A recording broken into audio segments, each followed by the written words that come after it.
Hey, if you're living in a rental and you want to own a home, this is the video you want to pay attention to. I'm Kathy Lewis and I'm from the Lewis Home Selling Team. And let's go ahead and discuss how to stop paying rent and own your own home. There are many important issues that you should be aware of that affect you as a renter. First off, why on earth would you continue to lose thousands by throwing it away on rent? When with your agent, you could take a few minutes to discuss your specific needs so that you can stop renting and start owning. This is a conversation that costs you nothing. And of course, you shouldn't have to feel obligated to buy a home at this time or any other time. But by taking this step, taking the time to explore your options and learn about the ways that you can afford to buy a home, think how well prepared and how relaxed you will be when you are ready to make this important step. Don't pay another cent of rent to your landlord. It's a dream we all have to own our own home and to stop paying rent. But if you're like most renters, you feel trapped. You feel trapped within the walls of a house or that apartment, and it just doesn't feel like home. It doesn't feel like it's yours. How could it be when you're not permitted to do so many things? Maybe even just bang a nail or two without a hassle. So you feel stuck. And I don't want you to be stuck in that renter's rut with no way of rising out of it, and I want you to be able to own your own home. So this video is to share 6 little known facts that can help you with buying your first home.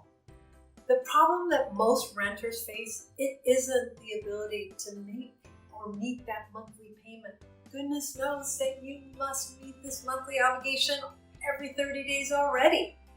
The problem is accumulating enough to make a down payment or something more permanent. But saving for this lump sum, it doesn't have to be as difficult as you might consider. Consider the following 6 important points. Number 1, you can buy a home with much less down than you think. There are some local or federal government programs such as first-time buyer programs, grant programs. They help people get into the housing market. You can qualify as a first-time buyer even if your spouse has owned a home before, as long as your name was not registered. So ensure that your real estate agent is informed and knowledgeable in these important areas. That there's many programs that they should be able to help you with your different options. 2, you may be able to get your lender to help you with your down payment and your closing costs. Even if you don't have enough cash for a down payment, if, for instance, you are debt-free and you own an asset free and clear, such as a car, for an example, your lending institution, they may be able to lend you the down payment for your home by securing it against this particular asset. Number 3, you may be able to find a seller to help you buy and finance your home. Some sellers, they're willing to hold a second mortgage for you. This is called a seller carryback.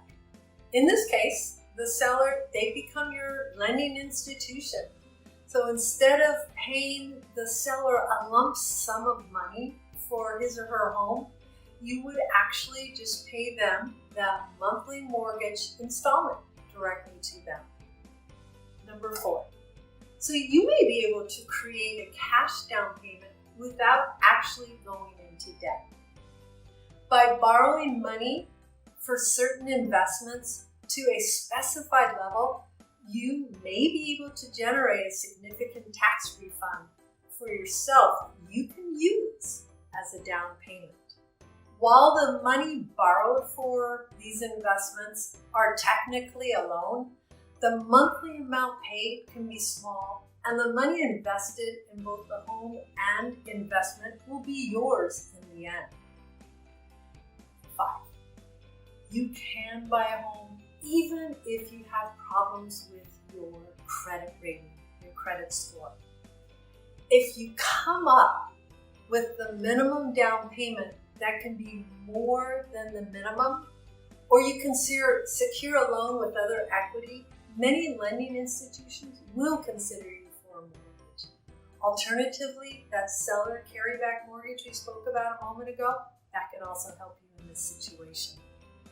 And lastly, you can and should get pre-approved for a home loan before you go out looking for a home.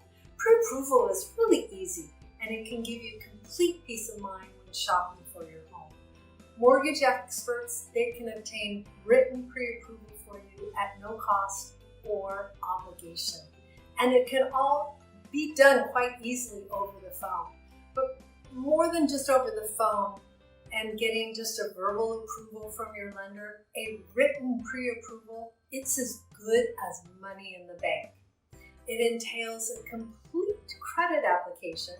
You're going to provide them with many a document, but they'll issue a conditional pre-approved mortgage that specifies the level of what you can buy. Consider dealing with these professionals who specialize in mortgages. Enlist their services.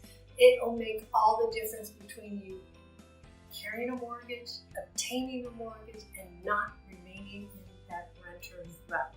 Typically, there is no cost or obligation.